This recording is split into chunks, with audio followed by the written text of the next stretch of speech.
तो अधिक तापमान के कारण इनका उत्पादन क्या होता है, इनका उत्पादन अधिक तापमान वाले क्षेत्रों में होता है और अधिक मात्रा में होता है। ठीक है, पश्चिम बंगाल और बिहार जो राज्य है वो प्रमुख है ये इस फसल के लिए।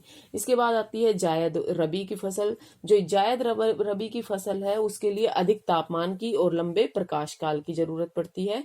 और इन फसलों में क्या होना चाहिए, ग्रीष्म जो ऋतु है उसको सहने की, मतलब गर्मी को सहने की क्षमता होनी चाहिए। ठीक है, जायद जो रबी की फसल है वो फरवरी मार्च में तो बोई जाती है और अप्रैल मई के महीने में काट ली जाती है। ठीक है, इनमें कौन कौन सी फसलें आती है, खरबूजा, ककड़ी, तरबूजा, जवार, मूंग, लोबिया, जो पत्तीदार सब्जियां होती है वो सब इसमें आती है। ठीक है, इसके बाद आती है भारत की फसलें। भारत में कौन कौन सी फसलें हैं, देखिए खाद्य फसलें भी भारत में उगाई जाती है, व्यापारिक फसलें भी, पेय फसलें भी और रेशेदार फसलें भी। ठीक है, और भारत में उगाई जाने वाली जो मुख्य फसलें हैं वो कौन कौन सी है, चावल, गेहूं, मोटे अनाज, दलहन, तिलहन, चाय, कॉफी, गन्ना, कपास और जूट, ये सब यहाँ की प्रमुख फसलें हैं। ठीक है, अब हम सबसे पहले हम थोड़ा थोड़ा इनके बारे में भी पढ़ेंगे, किनके बारे में, चावल, गेहूं, इनके बारे में भी। तो हम सबसे पहले कर लेते हैं चावल। ठीक है, चावल की जो फसल है, ठीक है, इसको क्या बोलते हैं, इसका वैज्ञानिक नाम है ओरा इजा, क्या है, ओरा इजा स्टाइवा, ओरा इजा स्टाइवा, ये इसका वैज्ञानिक नाम है। ठीक है, भारत के जो अधिकांश लोग हैं उनका जो खाद्यान्न है वो क्या है, चावल है। और भारत चीन के बाद दूसरा चावल उत्पादक राज्य है, नहीं सॉरी राज्य कह रही, देश है। ठीक है, भारत में मतलब पहले नंबर पे चावल के उत्पादन में कौन सा आता है, चाइना आता है, और उसके बाद किसका नाम आता है, भारत का। ठीक है, भारत में सर्वाधिक मात्रा में उत्पादन होने वाली फसल है चावल। ठीक है, इसे 8 डिग्री उत्तरी अक्षांश से 34 डिग्री उत्तरी अक्षांश के मध्य ही उगाया जाता है। ठीक है, चावल जो है वो समुद्र तल से नीचे के क्षेत्र जैसे केरल के कट्टनाड क्षेत्र में उत्पादित की जाती है। देश के कुल क्षेत्रफल पर लगभग 34% भाग पर चावल की खेती की जाती है। अब इसमें वृद्धि के लिए क्या क्या होनी चाहिए, शर्तें क्या क्या होनी चाहिए, वृद्धि के लिए भी क्या क्या जरूरत, देखिए चावल जो है वो एक उष्ण कटिबंधीय फसल है।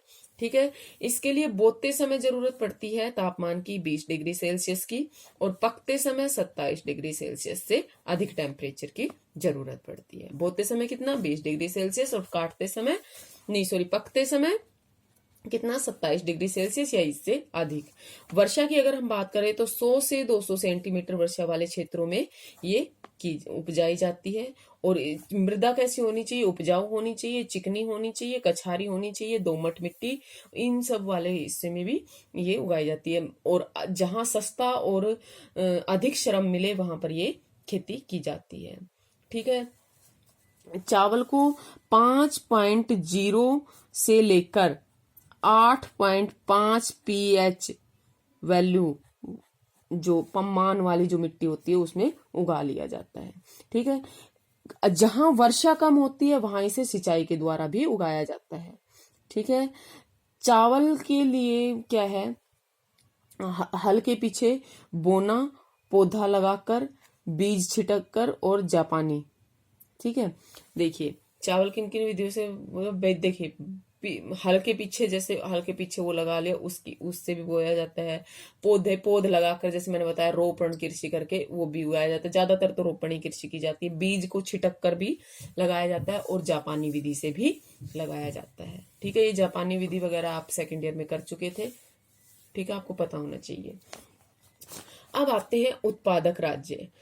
भाई चावल के प्रमुख उत्पादक राज्य कौन से हैं, चावल के प्रमुख उत्पादक राज्यों की अगर हम बात करें, उत्तर और उत्तर पूर्वी मैदानी क्षेत्रों में, तटीय क्षेत्रों में और डेल्टाई क्षेत्रों में क्या किया जाता है, चावल उगाया जाता है। डेल्टाई क्षेत्र में कृष्णा गोदावरी जो डेल्टा है वो भारत का धान का कटोरा कहलाता है। ठीक है, और मुख्य उत्पादक राज्य कौन कौन से हैं, पश्चिमी बंगाल, आंध्र प्रदेश, असम, बिहार, उड़ीसा, महाराष्ट्र, मध्य प्रदेश, तमिलनाडु, उत्तर प्रदेश, पंजाब और केरल। नहरों के जो जाल हैं और नलकूपों की सघनता के कारण इसे पंजाब, हरियाणा, पश्चिमी उत्तर प्रदेश और राजस्थान में जहां कम वर्षा वाले क्षेत्र है वहां भी चावल उगाना क्या हो गया है, अब संभव हो गया। क्यों? क्योंकि वहां पर नहरों का जाल बिछ चुका है और नलकूपों की सहायता से मतलब वहां से सिंचाई कर ली जाती है। ठीक है, इसके बाद आता है गेहूं। ठीक है, कौन सा आता है? गेहूं।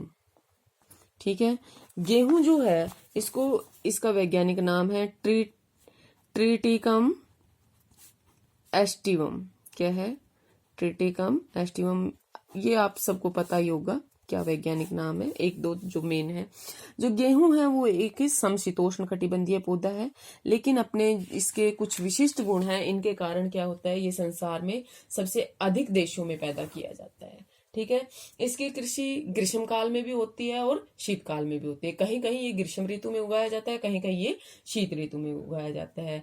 मतलब अगर हम बात करें तो विश्व के किसी न किसी कोने में साल भर में गेहूं कहीं ना कहीं उगाया ही जाता है। ठीक है, ऐसा गुण और किसी अगर हम खाद्य फसल की बात करें तो उसमें नहीं है। ठीक है, और जो गेहूं है वो भारत की क्या है, प्रधान खाद्य फसल है। हड़प्पा कालीन अगर नगरों की खुदाई में देखें तो इसकी प्रमाणिक जानकारी मिलती है कि हजारों वर्षों से ये भारत में क्या है, कृषि के रूप में उगाया जाता रहा है। ठीक है, विद्वानों ने भी माना है कि गेहूं का जो जन्म है वो कहाँ से हुआ, मध्य एशिया में। मतलब जो भारत का पश्चिमी भाग है उसी को इसका क्या माना जाता है, जन्म स्थान माना जाता है। और भारत में अगर ये बात करें तो ये कि कौन सी फसल में आता है, रबी की फसल में आता है। ठीक है, हालांकि ये सबसे महत्वपूर्ण फसल है, भारत की जो सबसे प्राचीन खाद्य फसल भी है, लेकिन खाने के अकॉर्डिंग ये गेहूं जो है वो भारत की दूसरी खाद्य फसल है। ठीक है, भारत जो है विश्व में चौथा सबसे बड़ा उत्पादक देश है, किसका, गेहूं का। ठीक है, और भारत के 12% भाग पर क्या होता है, मतलब 12% गेहूं पैदा करता है विश्व में भारत। ठीक है, वृद्धि के लिए शर्तें क्या क्या होनी चाहिए भाई, देखो, शीत ऋतु और उष्ण जो ग्रीष्म ऋतु है वो गेहूं के उत्पादन के लिए क्या होती है, उपयुक्त होती है। उच्च ताप और उच्च आर्द्रता वाले क्षेत्र में गेहूं की कृषि नहीं की जा सकती।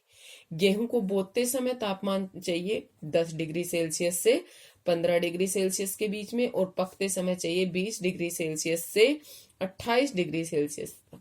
ठीक है, वर्षा होनी चाहिए 50 सेंटीमीटर से 75 सेंटीमीटर के बीच में। और कौन कौन सी मिट्टी में उगाया जाता है, ये हल्की दोमट मिट्टी में, गहरे रंग की जो मटियार मिट्टी होती है उसमें। धरातल कैसा होना चाहिए, समतल होना चाहिए, और श्रमिक भी होने चाहिए, और मशीनों की सहायता से भी इसको उगाया जाता है। ठीक है, इसमें जो खाद्यान्नों के अंतर्गत बोई गई वो है, ये 14% भाग पर उगाई जाती है। उत्पादक अगर राज्य की बात करें तो 2 उत्पादक राज्य हैं इसके प्रमुख, कौन कौन से। पहला है उत्तर पश्चिम में गंगा सतलुज का जो मैदान है, और दक्कन का काली मिट्टी वाला क्षेत्र दूसरा भाग है इसका। ठीक है, दूसरा भाग है इसका पंजाब, हरियाणा, उत्तर प्रदेश, बिहार, राजस्थान, मध्य प्रदेश, गुजरात, महाराष्ट्र आदि। ठीक है, इसके बाद आता है आपके मोटे अनाज। मोटे अनाज में क्या आता है, ज्वार, बाजरा और रागी, ये हमारे देश में बोए जाते हैं मोटे अनाज में। ठीक है, और इन्हें हम मोटे अनाज कहते हैं, और ये पोषक तत्वों से भी क्या होते हैं, भरपूर होते हैं। ठीक है, अगर हम रागी की बात करें तो इसमें प्रचुर मात्रा में लोहा, कैल्शियम और सूक्ष्म पोषक और भूसी मिलती है। ठीक है, अब हम इनके बारे में पढ़ेंगे कल। ठीक है, थैंक यू।